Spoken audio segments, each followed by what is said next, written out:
I would first like to begin with an acknowledgement of the Kikite First Nations and all Coast Salish peoples on whose unceded territories we live, work, and learn. Now, our author tonight, Angelo Letiizia, writes mainly speculative themed poetry and is currently a professor of education at Notre Dame College in Baltimore, Maryland. His true passion is poetry. The Starry Devil and Other Unwanted Poems was his debut book of poetry, and Pilgrims of Infinity is his second book. Angelo's work has also been published in a number of literary outlets, including Tales from the Moonlit Path, Bewildering Stories, The Atlantean, Siren's Call, Red Planet, AHF Magazine, Dissections, Fevers of the Mind, Lethorian, Poetry Journal, Blind Weed Magazine, and Bowery Gothic, to name a few. Today, Angelo is reading from his book, Pilgrims of Infinity, his second poetry book from Silver Bow Publishing. And I would like to mention that Angelo's books are available to order from retail bookstores and libraries in the US, Canada, the UK, Europe, and Australia through iPage distribution catalog, which most retailers and libraries use. Or you can order online through Amazon or Silver Bow Publishing's website. And now I would like to invite Candace to say a few words. Yes, and being that I'm not a woman of few words, this will be difficult, but I shall endeavor to say just a few. It's my pleasure to be the publisher of Angelo's two books of poetry. They're unique, but they're almost historical in a otherworldly way, metaphysical in their own way. They're wonderful. I love his writing. I love reading his books, and I've been privileged to publish two. And the third one is apparently in the rafters coming my way. So over to Angelo. Right. Well, it's kind of cool because I have a lot of people here that are important to me and a couple of history teachers on the call. So that's kind of cool. So, you know, the work obviously has a lot of historical overtones. And my wife and I met at a poetry reading, Candace. You'll appreciate that. It's the first time we ever met at a poetry reading. And as I said, Jason Sullivan was there about 20 years ago when I was doing this in college. So, but yeah, why don't I just read a little bit from the forward. I won't read the whole thing, read a little bit, and then I'll just kind of go through. And Dodier and Sully, you might recognize that this actually follows some of the Virginia curriculum. That's where I got some of the ideas, the Virginia history curriculum. So as Candace already mentioned, it's about history. And I don't think anybody living in these times could not feel that impact, right? So the basic question is, are there patterns in history? Are there ideas and secrets, passed down from our ancestors and through evolution? So I became really interested in these questions as I pursued my master's in European history. But I found that the professors there weren't really interested in these questions. So I had to turn to creative writing and poetry to kind of explore these types of questions. And 15 so years later, the work before you. So what is history? It's certainly more, and I think the history teachers will probably agree with what I'm about to say, but what is history, right? It's certainly more than a static collection of facts. It's a foundation, a compass, a lodestone, right, which points the way. History is a repository of ideas and secrets, of philosophies and remedies, and perhaps something infinite. History is also our identity, right? Humankind's identity. Of course, there was history before we were here, and our little history is only about a grain of sand, right? About 5,000 years in a sea of almost 5 billion years, but here we are. So the book is actually a collection of poems, and there's 3 sections, and it's history, infinity, and then the return. And so I'm going to read a few poems from the history section, and each poem actually corresponds to a different time period. So there's Sumer, there's Egypt, there's Buddhism, there's Greece, there's Rome, there's Christianity. Like I said, see, Zodia, you're laughing. It follows the Virginia curriculum. All right, but I'll start from the beginning, and I'll read a couple, and then I'll skip a couple sections. So, all right, so in the beginning, there's a secret which stars can only whisper to cells without words, first spoken in amoebas and nuclei, and then primates. Hominids prayed to the secret and burnt offerings to it. The secret is a bone, a gene, a tattoo, or skin covering, an evolution. The next one is called Neanderthal. Neanderthal shiver and bury each other. Animal skins cover dirty flesh, but the cave dwellers are aware. They know the secret of their damp and musty caves, of their tiny universe, and our inarticulate voices grunt the universe in stars and fires. The next one is called Homo sapiens. Homo sapiens paint the secret on cave walls and devour it in carcasses, and then learn to plant the secret in fertile fields and cultivate it with onions and wheat. So the secret can nourish civilizations which have no name, but these things take time. So, as a teacher, as a history teacher, we had to teach about prehistory, right? We had to teach about Homo sapiens, Neanderthals, right? And there's no written history there, right? So I always wondered, what they talked about or grunted to each other around their campfires. Maybe they knew more than we did. Dodie and I have had many conversations about that, right? Just kind of thinking about what they thought, how they survived, and maybe they were smarter than us, right? But they were keeping something alive for us. So that's kind of where that section comes from. I'll skip a little bit and I'll go to Buddhism, because this mostly centers on Western history, right? But there is some Buddhism in here. So celestial Buddhism, the barren soil. This is the new agricultural revolution. Each Buddha augments the secret and weaves enlightenment between the rocks and stars. Cultivate mandalas and garden beds, which our progeny can reap in time to feed to the markets. And then there's Greece, and there's Rome, and Christianity. I'll read Christianity. A Christ walks the earth. The baptism of forms reigns in heaven. The holy and sacred architecture unfolds across a depleted cartography. But the forms are stale bread, celestial prison sentences that we pray to. Manna is just dust and crumbs. There's no more nourishment in this heaven. So you're probably wondering what all this is. If you think about, if you know your philosophy, I was very interested in Plato, and he talks about the eternal forms, and we kind of just fill those in, and then the Christians kind of took that over and divided the world in between the material world and heaven. And so that's kind of where some of that comes into, just thinking about those two different worlds that have sort of really entertained philosophers for the last 2,000 or so years. We'll read Renaissance. So you can see as we're kind of moving through history. Cancers and teeth, reborn, preserved in marble, smiling like a hungry god. Marble fetuses gestate, grow umbilical cords of stone to nourish these blank gods, vulgar gods of alone, who revel in their nascent capital slavery. Malignant and strong, they devour the accidents and fealty we had become, now profitable. Perspective dissects ancient wisdom into embers and dust, this time without respect, but it clears a path. We are born, the toothless starry abortion screams, and steps forward to claim the vacant thrones. And, if you study history, the Renaissance, 1500s, kind of really marks a change in humanity, and at least in the West. And we start to see, and I have a little bit in here about the rising of capitalism and how it sort of changed us as a species. And whatever you think of that, good or bad, but it definitely changed us as a species. And, I think we're still definitely living with those effects. And that's kind of what that poem was getting at, and how this sort of new person, this new civilization was being born, the one that we still live with. A civilization no longer based on the old bonds of feudalism and agriculture, and kind of moving into that industrial revolution. And then we have discovery, so the age of discovery. Barnacles remember my dreams, a dream caught in their ridges I sailed before. Astrolobes position me between stars and continents. What am I searching for? A cymbal lapping in the frosty waves, the stink of salt in the dusty vein, or the water breaking on a howling shore. Pestilence between the teeth, saliva on the reef. Trinkets cannot stall the apocalypse.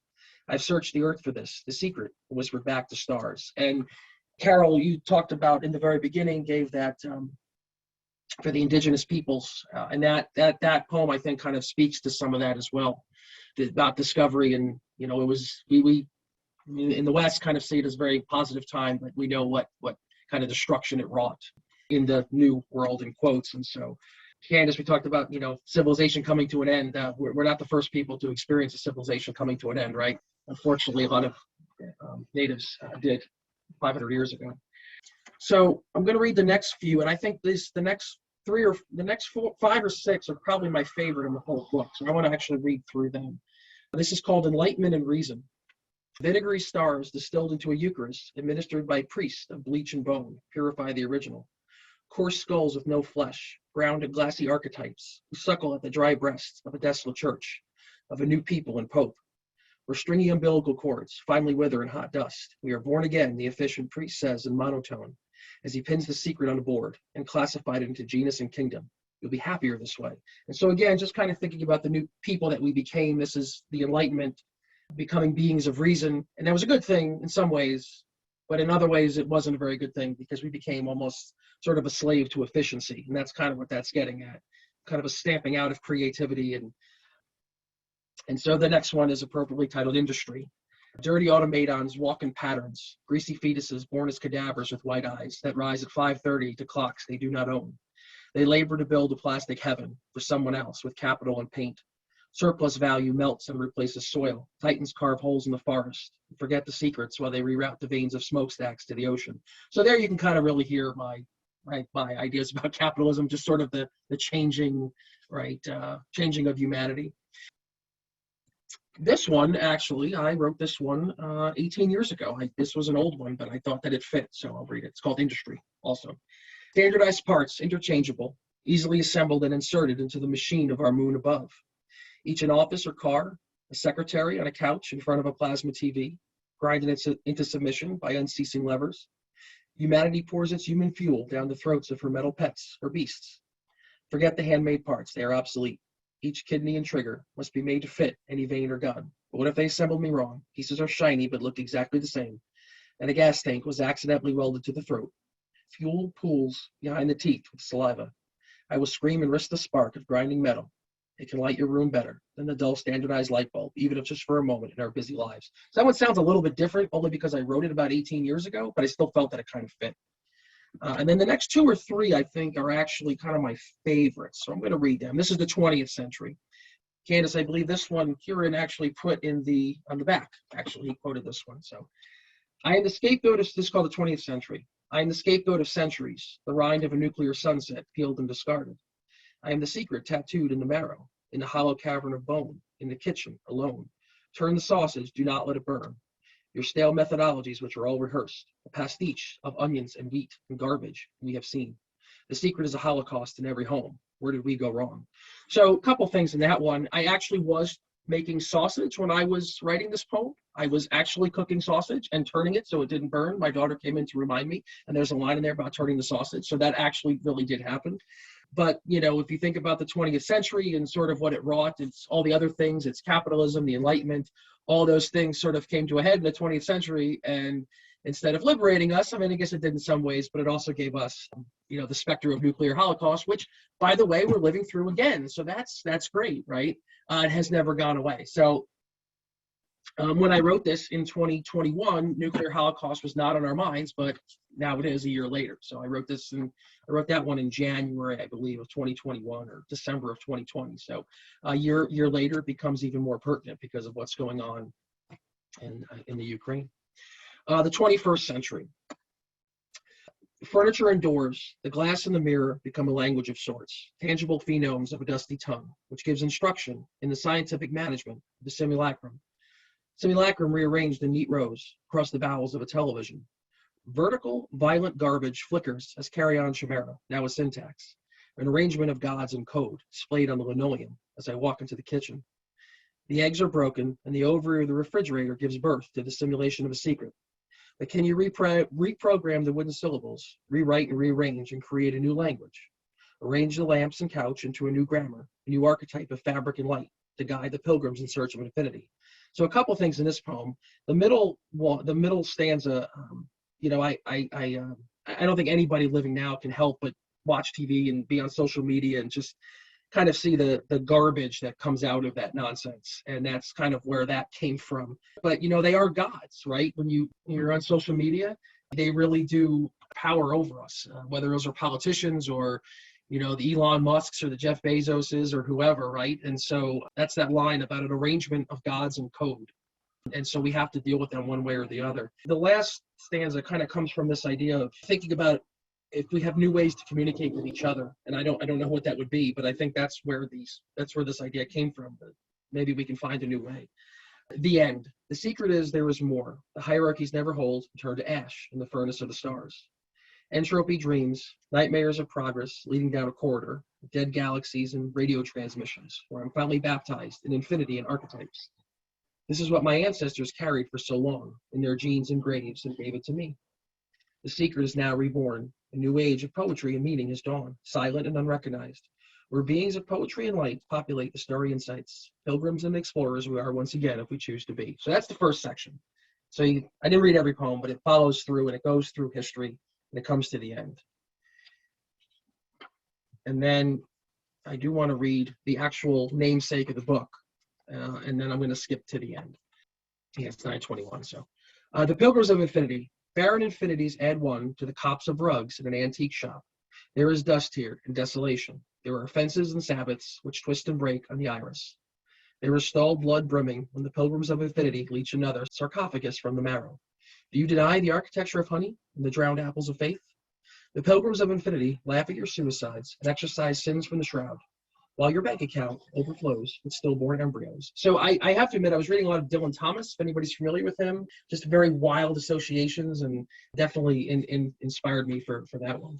Pilgrims 2, where is your compact, your autumnal scythe, to strike the sinners and the capitalists? So there's capitalism again. Symbols in the sea rise like Christ, a new watery syntax which drowns the inches. We can live here for a time, where the grammars of blood are drained in the irrevocable witness. And there's a lot of talk about grammars and archetypes and forms, and I've always been enthralled by that idea of there being some sort of pattern or form, maybe beyond our understanding. And again, thinking about Plato's forms, and perhaps there's these sort of patterns beyond the daily kind of beyond the daily grind of life. There might be these patterns that we're just not seeing. And the last one is Pilgrims of Infinity 3. Mired in entrails, an antiseptic sanctuary gives its guillotine to the spectacle. Last Simulacra raises its Eucharist, deliver us from this tragedy. A relic of wax, which can take any form, Descartes' demon. Plasticity is a virtue, but the headless spectacle nourishes only the ignorant and the bizarre from its basket under the scaffold. So I'm a really big, I don't know if fan is the right word, but I love the French Revolution, specifically the Reign of Terror. So my history buddies on here will probably agree. It's a really interesting time period. So there was some French revolutionary head getting cut off imagery in that one. I'm going to skip ahead a little bit. There's one here, and then I'll skip all the way to the end. And this one's called Aufheben, and that's actually a German word that we don't have a good translation for it in English. But Aufheben, it basically means to simultaneously create and destroy. And so my master's degree was in German philosophy, and this was a huge idea that had come up, and I just found it interesting that we didn't have a word in English to actually translate. So we had to like make one up. But for English speakers, it's hard for us to conceptualize that, but a German speaker would get that. Starve the mortars as they cross the blank sun. Fashion a guillotine out of the curriculum to loosen the angels and the shrapnel. But there's no redemption here. No more buildings in this paradise of the circle. Only more deserts to cross. We do not deserve this new archaeology. So basically the pilgrims are kind of, they're exploring this sort of unnameable, this infinity. And they're starting to realize that it's not what they thought. And so I do have another one here called Insurrection. You can kind of guess where that title came from. I do want to read this one because this one actually is a little more political, but you can see if you can figure it out. It's called Savior. Where is your Savior?